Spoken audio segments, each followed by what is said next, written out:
Olá, muito boa tarde a você que nos acompanha pelo Notícias Agrícolas. Estamos começando o nosso boletim de mercado olhando para Chicago. A boa notícia é que houve mais um dia de recuperação por lá, no caso específico da soja, altas até importantes aí, retomando patamares dos 14 dólares para a safra nova lá nos Estados Unidos e dos 15 dólares para a safra atual. A gente vai conversar agora com o Luiz Fernando Gutierrez, lá das Safras e Mercado. Está aqui já o Luiz com a gente na tela. Bem-vindo, meu amigo. Obrigado mais uma vez por estar aqui com a gente, nos ajudando a entender uma pressão intensa a soja sofreu aí nos últimos dias, muito em função dessa questão financeira, do risco de recessão global, mas nas últimas sessões o mercado está se recuperando, Luiz.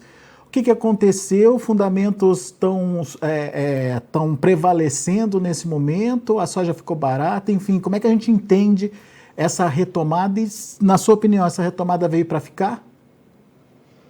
Boa tarde, Alex. Boa tarde a todos. Obrigado pelo convite mais uma vez. A gente teve um início de semana bem conturbado, né, Alex? A gente acabou aí a semana passada, na quinta-feira, a gente teve o relatório do USDA.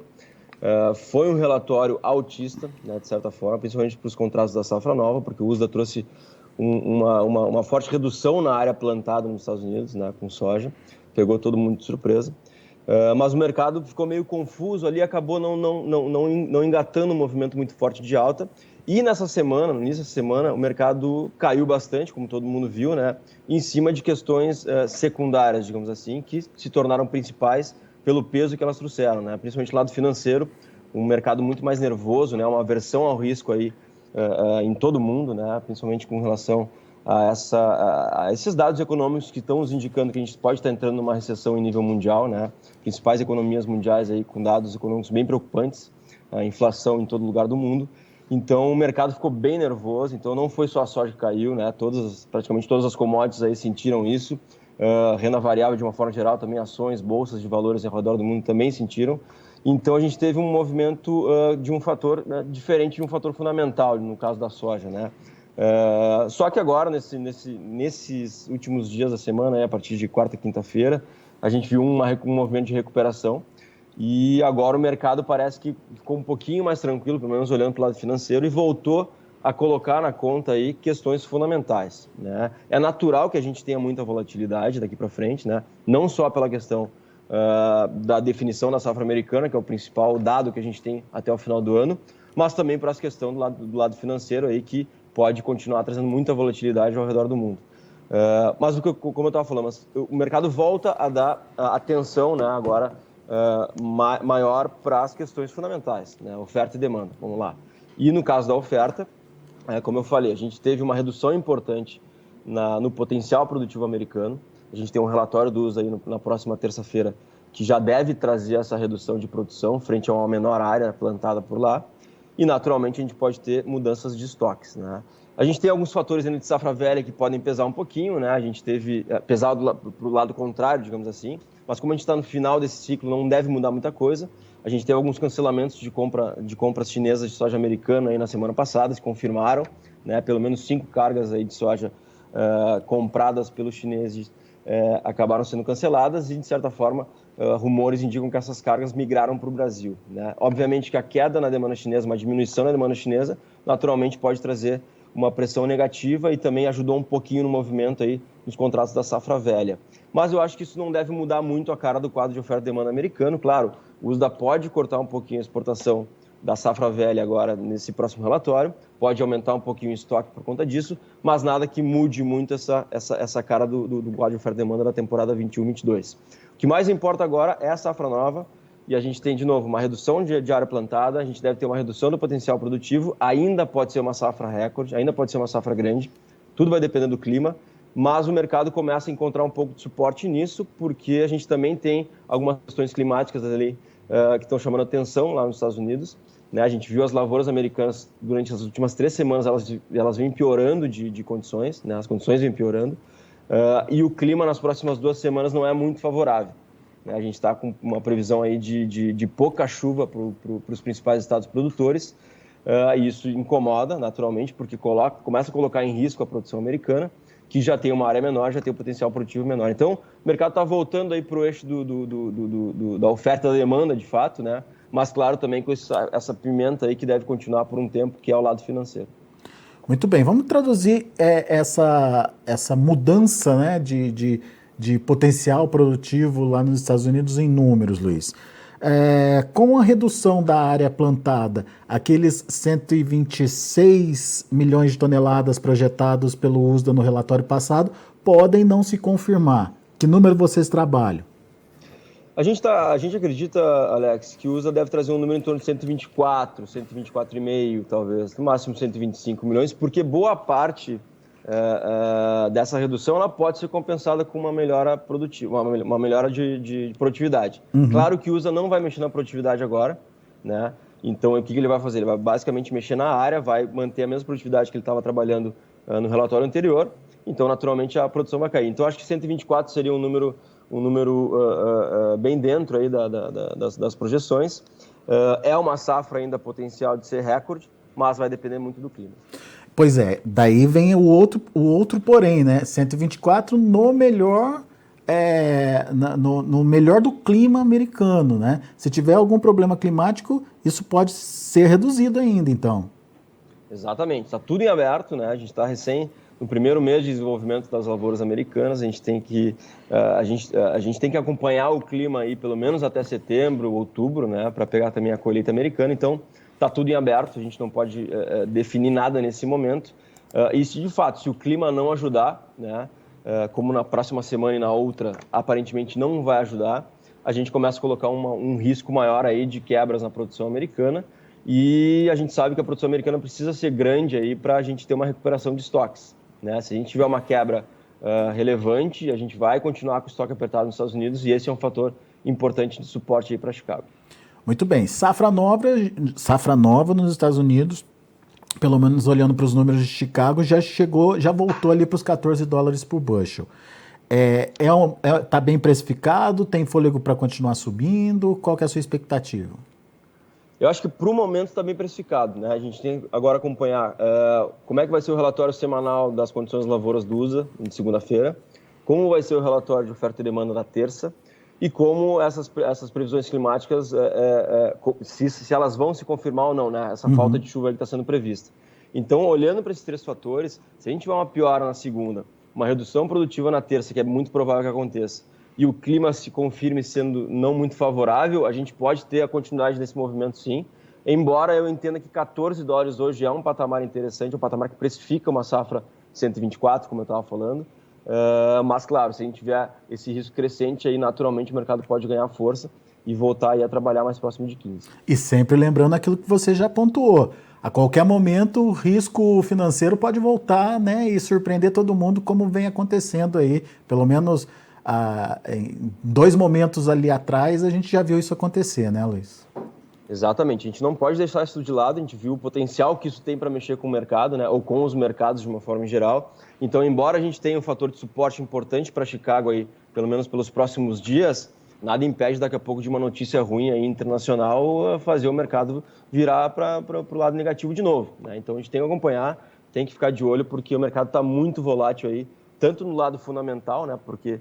né? Sempre o mercado climático americano ele é volátil por natureza, mas também com esse risco adicional aí de uma possível recessão mundial que mexe com todos os mercados ao redor do mundo. Boa. E Brasil, o que você tem visto na nossa comercialização? Inclusive, vocês têm números já da comercialização atualizados, né? Sim, o mês de junho, Alex, embora a maior parte ele não tenha sido muito movimentado, quando foi movimentado, nos dias em que teve uma movimentação foi bem interessante, né? A gente viu volumes até relevantes sendo negociados em determinado momento. Destaque, claro, para a safra velha ainda, porque o produtor está negociando muito pouco ainda a safra nova, né? Avançou pouco com a safra nova até o momento, mas com a safra velha realmente ele aproveitou alguns picos do mercado, né? Principalmente com relação a câmbio, que ajudou ele ao longo de junho, né? Inclusive, se o câmbio não tivesse subido, a gente teria uma queda maior nas cotações brasileiras. Então, o câmbio ajudou muito a segurar os preços brasileiros ao longo de junho. E nesses momentos mais positivos, onde a gente teve um câmbio mais elevado e um Chicago num dia positivo, o produtor foi para o mercado e acabou vendendo volumes até relevantes. Então, a gente teve um avanço bem interessante na comercialização. Eu tenho um número atualizado, a gente largou esse número hoje.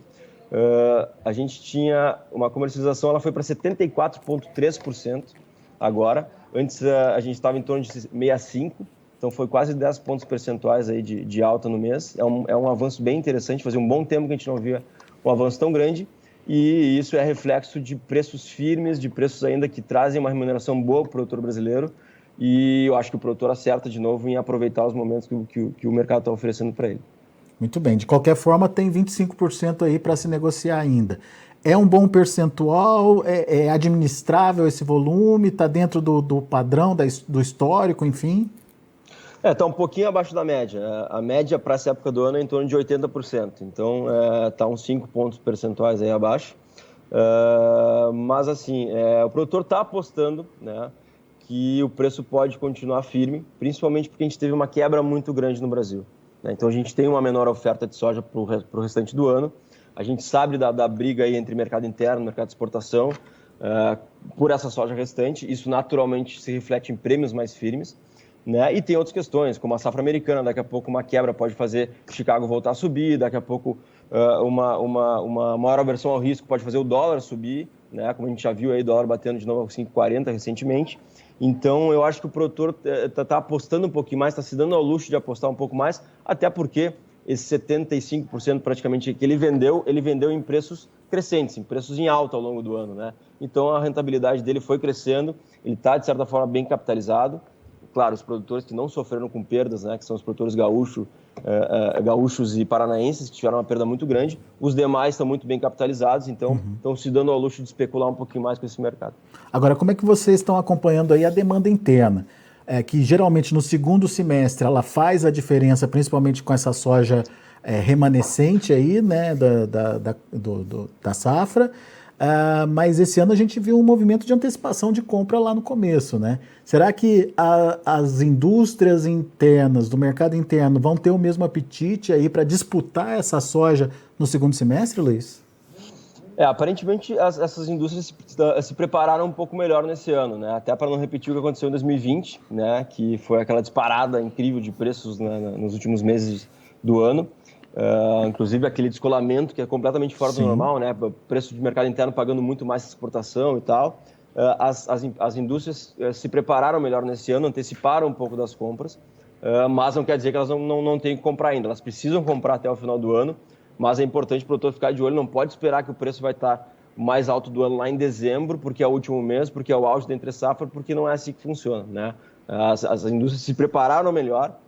Elas ainda têm que comprar naturalmente, mas como elas estão mais preparadas, elas podem diluir um pouquinho mais essas compras e a pressão, né, de uma demanda, ela acaba sendo diluída também.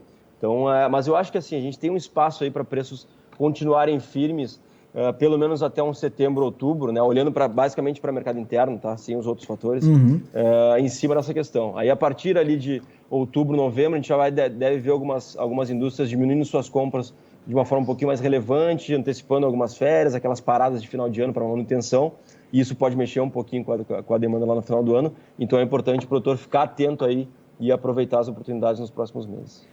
Boa, Luiz, bela dica. A gente agradece mais uma vez a sua participação conosco aqui. Volte sempre, Luiz Fernando. Obrigado, Alex. Um abraço, até a próxima. Grande abraço, até mais. Tá aí Luiz Fernando Gutierrez, lá das Safras e Mercado, aqui com a gente no Notícias Agrícolas. Nesse momento, fundamento superando a questão financeira aí, basicamente em função da oferta nos Estados Unidos. O mercado parou para pensar e analisar, tem redução diária, tem incerteza em relação ao clima lá nos Estados Unidos, ou seja, a oferta por lá ainda não está dada. Portanto, é preciso cautela e isso, de alguma forma, dá suporte aos preços lá em Chicago.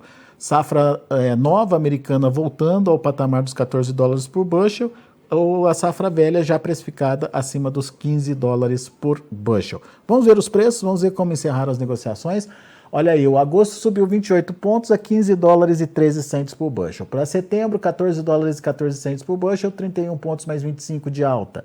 Novembro subiu 31 pontos a $13,96 por bushel, bem pertinho ali dos 14. Janeiro de 2023, os mesmos 31 pontos de alta, fechando a $14,01 por bushel. Vamos ver o milho. Milho também evoluindo de forma positiva, julho 7,78, 31 pontos mais 25 de alta. Setembro 6,33, subindo 24 pontos mais 25. Dezembro 6 dólares e 23 centes por bushel, 27 pontos mais 25 de alta. E março de 23, 6 dólares e 28 centes por bushel, subindo 26 pontos mais 75. Esses são os números do milho. A gente tem o trigo também, vamos ver? Olha aí, o trigo altas até expressivas e alguns vencimentos voltando para o patamar dos 9 dólares por bushel. Julho fechou a 8,79 com quase 55 pontos de alta. Setembro, alta de exatos 55 pontos, fechando a 8 dólares e 91 centes por bushel. Dezembro, 9 dólares e 6 centes por bushel, 54 pontos mais 75 de alta. E o março de 23, 9 dólares e 19 centes por bushel, subindo também 54 pontos. São os números de hoje, fechamento do mercado lá na Bolsa de Chicago, um dia em que prevaleceu fundamento em vez da aversão ao risco. A gente vai ficando por aqui, agradeço a sua atenção e a sua audiência. Notícias Agrícolas, 25 anos ao lado do produtor rural.